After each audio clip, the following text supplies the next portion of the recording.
Today we're going to be talking you through the 3-act structure using the well-known fairy tale, The Three Little Pigs.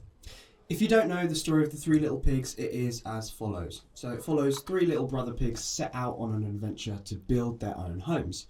The first opts to build their house out of straw, the second chooses sticks, and the third decides to build his out of bricks. Soon, the big bad wolf is introduced, set on attacking the 3 little pigs. He begins at the straw house, where he huffs and puffs to blow the house down, causing the little pig to run away. The wolf then moves on to the second house made of sticks. Again, he huffs and puffs and blows the house down, sending that little pig running as well. However, the third and final house goes differently.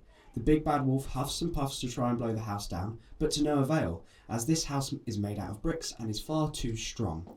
In frustration, the wolf climbs the house and attempts to enter via the chimney. In a split moment, he falls into a cauldron of boiling water, ultimately defeating the big bad wolf and saving the 3 little pigs. In its simplest form, the 3-act structure has a beginning, a middle and an end. Act 1 is where we're introduced to our characters, the setting and their motives.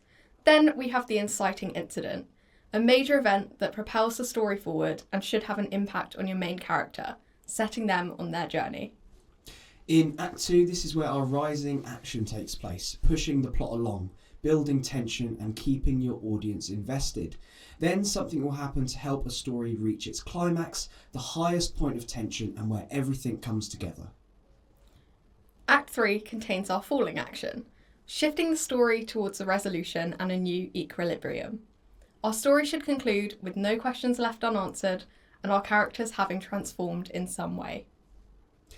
Act 1 in the 3 Little Pigs story is where we are introduced to our main protagonists and the inciting incident, which is the event that kickstarts our story. This incident is where we see the 3 little pigs leave their family home and venture out into the wild, where who knows what monsters could be lurking. This part of the story structure is called the setup and is used to give the necessary context for the audience to make sense of the world we've been placed in. Act 2 in the 3 Little Pigs story is used to build the tension and raise the stakes.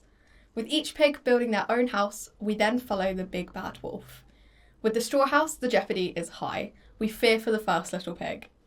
When we get to the stick house, the stakes are even higher. Instead of the big bad wolf potentially getting to 1 pig, now there are 2.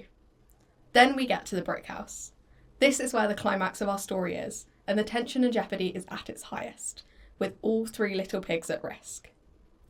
The third and final act of this story brings us to the climax and resolution. After the big bad wolf's successful destruction of the first 2 houses, he attempts to do the same to the final house. In this climax, the wolf huffs and puffs, but to no avail. Frustrated, he climbs the house to enter through the chimney. Here we see the falling action of our story, quite literally, as the wolf plummets down the chimney and into a cauldron of boiling water. With the wolf finally defeated, the 3 little pigs reach a new equilibrium, living happily ever after in the safety of their brick house.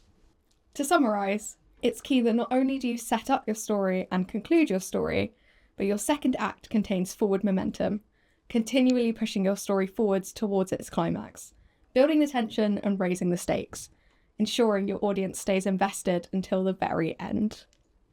Hopefully this video has helped you and you feel more confident to finalise your idea and the plot.